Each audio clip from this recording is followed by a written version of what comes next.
Hello and welcome to study IQ। My name is Saurabh Gupta and I teach philosophy of live on study IQ IAS। आज के session में हम discuss करने वाले हैं एम्पिरिसिज्म का हमारा second philosopher and that is bishop George Berkeley. Bishop George Berkeley की फिलोसफी को हम डिस्कस करेंगे। ये हमारी जो सीरीज है फिलोसफी इन 10 मिनट्स, तो 10 मिनट्स में हमारे जितने भी टॉपिक्स हैं सारे टॉपिक्स को हम डिस्कस करने वाले हैं।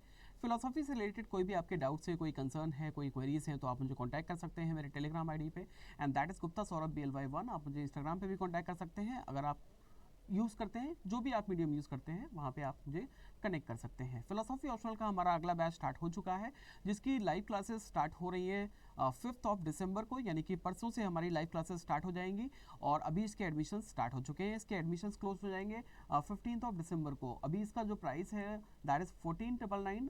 अगर आप मेरा कोड यूज़ करते हैं SG लाइव, एडिशनल डिस्काउंट के लिए आप मुझे पर्सनली कांटेक्ट कर सकते हैं मेरे टेलीग्राम आईडी पे। हमारा ये जो अगला बैच है इसमें आपको लाइव क्लास के साथ साथ टेस्ट सीरीज भी मिलते हैं, प्लस स्टडी मटेरियल मिलता है। सारा स्टडी मटेरियल मेरी तरफ से प्रोवाइड किया जाएगा। आपको एक सिंगल बुक भी मार्केट से परचेज करने की ज़रूरत नहीं है। टेस्ट सीरीज भी इसके साथ में चलती है। हमारी क्लासेस की टाइमिंग 1 to 4 होती है दिन में और इसकी कोर्स की वैलिडिटी 18 मंथ्स रहती है। लाइव क्लासेस आपकी 4 मंथ्स में कंप्लीट हो जाती है। उसके बाद में आप रिकॉर्डेड सेशंस को देख सकते हैं। कोई भी डाउट होता है तो हमारे टेलीग्राम पे और व्हाट्सएप पे हमारे ग्रुप्स हैं, वहाँ पे आप कांटेक्ट कर सकते हैं और हमेशा मेरे आप पर्सनली कांटेक्ट में रहते हैं। कभी भी आपको कोई डाउट है तो आप मेरे से पूछ सकते हैं। इसके अलावा हमारी जो कोर्स का ड्यूरेशन है वो 4 मंथ्स रहता है। मंडे टू फ्राइडे क्लासेस रहती हैं 1 से 4। इसके अलावा कोई कंसर्न है तो आप मुझे कभी भी कांटेक्ट कर सकते हैं। अभी हम बात करते हैं, हमारा आज का जो टॉपिक है that is bishop George Berkeley. अब बिशप जॉर्ज बर्कले की फिलोसफी क्या है इसको हम समझते हैं। सबसे पहले बात करते हैं बर्कलेस फिलोसफी। तो बिशप जॉर्ज बर्कले एक एम्पिरिसिस्ट फिलोसोफर है, तो जाहिर सी बात है कि ये एक्सपीरियंस में बिलीव करता होगा कि एक्सपीरियंस से ही हमें नॉलेज मिलती है, जैसा कि हमने लॉक के बारे में बात की थी, क्योंकि लॉक भी यही कहता है।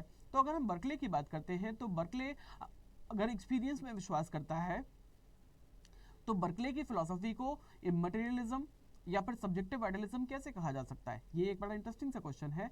क्योंकि जो एम्पिरिसिस्ट होते हैं वो ये कहते हैं कि नॉलेज एक्सपीरियंस से मिलती है, आइडियाज़ वाइडियाज़ से नहीं मिलती। लेकिन बात अगर करते हैं आइडियाज़ की, तो ये जो आइडियाज़ हैं ये प्लेटो वाले ऑब्जेक्टिव आइडियाज़ नहीं है, ये सब्जेक्टिव आइडियाज़ हैं। अब दोनों में डिफरेंस क्या है इसको एक बार हम समझते हैं। अगर हम बात करते हैं इसकी थियरी ऑफ नॉलेज की, तो ये कहता है कि नॉलेज आपको मिलती है एक्सपीरियंस से, और उसके लिए एक स्टेटमेंट देता है जो कि काफ़ी फेमस है, आपने सुना होगा, एंड दैट इज SC/ST परसिपी, यानी कि to be is to be perceived, यानी कि किसी भी चीज़ को होने के लिए उसका परसेप्शन होना ज़रूरी है। जो चीज़ मैं देख नहीं सकता मेरे लिए तो वो एग्जिस्ट नहीं करती। जिसको मैं देखता हूँ उसी को मैं जानता हूँ और वही मेरे लिए रियल है। जिसको मैं देख नहीं सकता यानी कि वो रियल नहीं है, क्योंकि बिना देखे मुझे उसका आइडिया नहीं मिलेगा। और यही है उसका सब्जेक्टिव आइडियलिज्म, जिसको कहते हैं इमटेरियलिज्म। इसका मतलब ये है कि things are not real outside my experience, they are real in my mind when I perceive them. यानी कि जब मैंने इस मार्कर को पहली बार देखा तो मुझे इसका आइडिया मिला और उस आइडिया से मैंने इस मार्कर को जान लिया। वो आइडियाज़ सिंपल भी हो सकते हैं और कॉम्प्लेक्स आइडियाज़ भी हो सकते हैं। ये मार्कर का जो आइडिया है वो कैसा है, सिंपल है और कॉम्प्लेक्स है।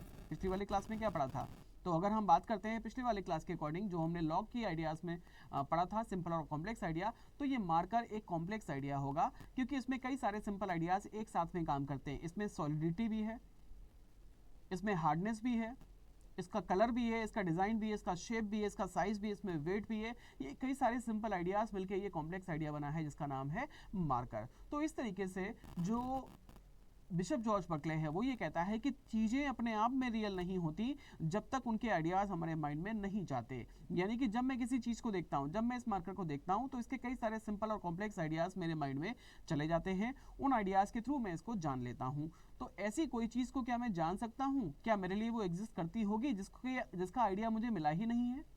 जिसका आइडिया मुझे मिला ही नहीं, उसको मैं कैसे जानूंगा? क्योंकि किसी भी चीज़ को जानने के लिए उसका सिंपल या कॉम्प्लेक्स आइडिया मेरे माइंड में होना चाहिए, और वो तभी मिलेगा जब मैं उसको देखूंगा। इसका मतलब ये है to be is to be perceived, SC/ST परसीपी, यानी कि किसी भी चीज़ को होने के लिए उसका परसीव होना जरूरी है, उसका परसेप्शन ज़रूरी है। बिना परसेप्शन के मैं किसी भी चीज़ को जान नहीं सकता। ठीक है, दिस इज कॉल्ड आइडियलिज्म और इमटेरियलिज्म। इमटेरियलिज्म इसलिए कि इसका मटेरियल एग्जिस्टेंस नहीं है, इसका एग्जिस्टेंस मेरे माइंड में है, यानी कि इसका एग्जिस्टेंस मेंटल है।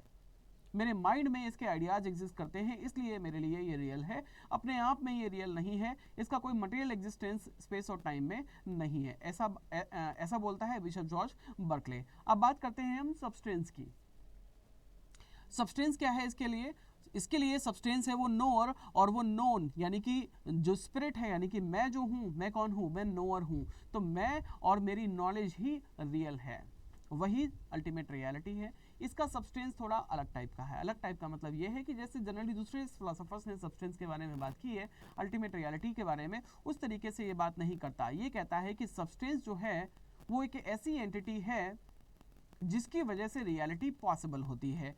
मेरे लिए रियलिटी तब पॉसिबल होगी जब मैं एग्जिस्ट करता हूँगा, यानी कि मैं, यानी कि मेरा जो स्पिरिट है, यानी कि मैं, यानी कि नोअर, मैं यानी कि नोअर, ठीक है, मैं मीन्स नोअर, यानी कि जो नोअर है और जो नोन है, जो नोअर है और नोन है, बस वही रियल है। इसका मतलब ये है कि जो स्पिरिट है और उसकी जो नॉलेज है, और जो नॉलेज है वो कैसी है? वो सब्जेक्टिव नॉलेज है, क्योंकि उसमें सब्जेक्टिव आइडियाज हैं, यानी कि सब्जेक्टिव आइडियलिज्म, और सब्जेक्टिव आइडियलिज्म को जानने वाला जो नोअर है, यानी कि जो स्पिरिट है, वही रियल है, वही इसके लिए सब्सटेंस है। नेक्स्ट हम बात करते हैं प्लेटो एंड बर्कले की। अब देखो यहाँ पे हमने क्या पढ़ा? आइडियलिज्म। अब यहाँ पे ये जो आइडियलिज्म है, कैसा आइडियलिज्म है? ये है सब्जेक्टिव आइडियलिज्म।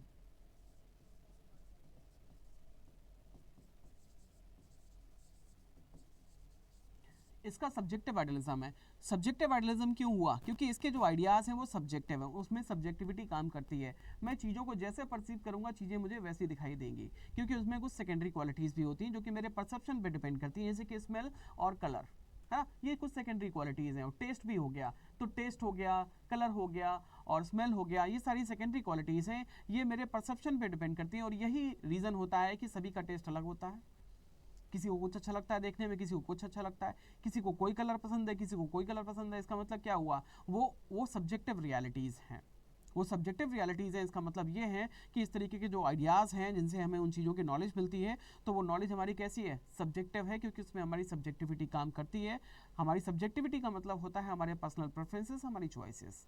कि किसी का पर्सनल प्रेफरेंस हो सकता है कि किसी को ब्लैक कलर पसंद है, किसी को व्हाइट पसंद है, किसी को रेड पसंद है, किसी को पर्पल पसंद है, किसी को एप्पल पसंद है, किसी को मैंगो पसंद है, किसी को बनाना पसंद है, किसी को ग्रेप्स पसंद है ना। तो टेस्ट भी सबका अलग है, कलर की चॉइस भी सबकी अलग है, स्मेल भी सबकी अलग है। अगर आप डिओड्रेंट खरीदने जाते हैं, अगर आप परफ्यूम खरीदते हैं, तो सभी का टेस्ट जो है वो अलग अलग होता है ना, यानी कि सभी के स्मेल का जो टेस्ट है वो भी सबका अलग अलग होता है। तो इसका मतलब क्या हुआ कि एक ही स्मेल सबके लिए एक जैसी नहीं हो सकती। जो मुझे अच्छी लगती हो सकता है वो आपको अच्छी ना लगती हो, जो आपको अच्छी लगती हो सकता है मेरे सिर में वो दर्द कर देती हो। तो इसका मतलब क्या हुआ? ये जो आइडियाज़ हैं ये सब्जेक्टिव हैं, ऑब्जेक्टिव रियलिटी नहीं है इनमें, ऑब्जेक्टिव रियलिटी नहीं है। अब क्योंकि आइडियाज सब्जेक्टिव हैं, इसीलिए इसके आइडियलिज्म को सब्जेक्टिव आइडियलिज्म बोला गया है। लेकिन प्लेटो के आइडियाज ऐसे नहीं है। प्लेटो के आइडियाज जो है वो ऑब्जेक्टिव रियलिटीज़ हैं, वो अपने आप में परमानेंट हैं और वो यूनिवर्सल हैं और वो इटर्नल हैं, उनमें कोई चेंज नहीं होता। दे आर इम्यूटेबल,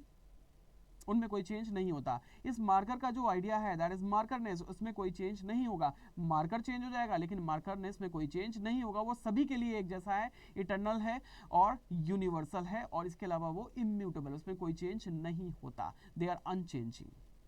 ठीक है, तो ये डिफरेंस है प्लेटो और बर्कले के आइडियाज में। आगे बात करते हैं proof for the existence of God. इसके लिए दो आर्ग्यूमेंट्स देता है। एक तो पहला हो गया डिजाइन, जिसको हम टेलियोलॉजिकल आर्ग्यूमेंट भी बोलते हैं।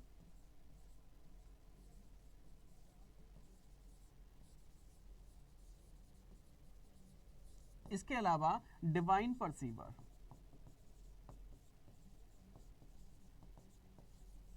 टेलियोलॉजिकल डिजाइन आर्गुमेंट का मतलब होता है कि यहाँ पे इतनी सारी डिजाइन हमें दिखाई देती है, ये वर्ल्ड अपने आप में डिजाइन है, तो इसका कोई डिजाइनर होगा, वो डिजाइनर गॉड है। ये पहला आर्गुमेंट।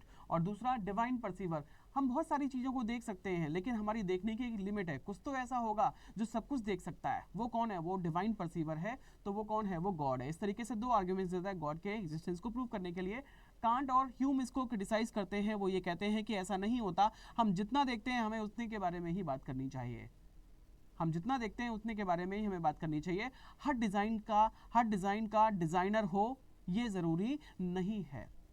कुछ चीज़ें अपने आप से भी कॉजेशन के थ्रू बनती हैं। हर चीज़ का यहाँ पे कुछ जो कॉस्मोस है उसके खुद के भी अपने डिवाइन लॉज होते हैं, सॉरी उसके खुद के अपने कॉस्मिक लॉज होते हैं, चीज़ें उनके थ्रू भी चलती हैं, अपने आप भी चीज़ें होती हैं। हर चीज़ के लिए डिवाइन क्रिएटर की ज़रूरत नहीं होती जिसको हमने कभी देखा नहीं, क्योंकि वो एक नॉमिनल एंटिटी है और कांट हमेशा कहता है नॉमिना इज अननोएबल। ठीक है, तो आज की क्लास में इतना ही, और इस तरीके से हमने समझा बिशप जॉर्ज बर्कले के फिलॉसफी को।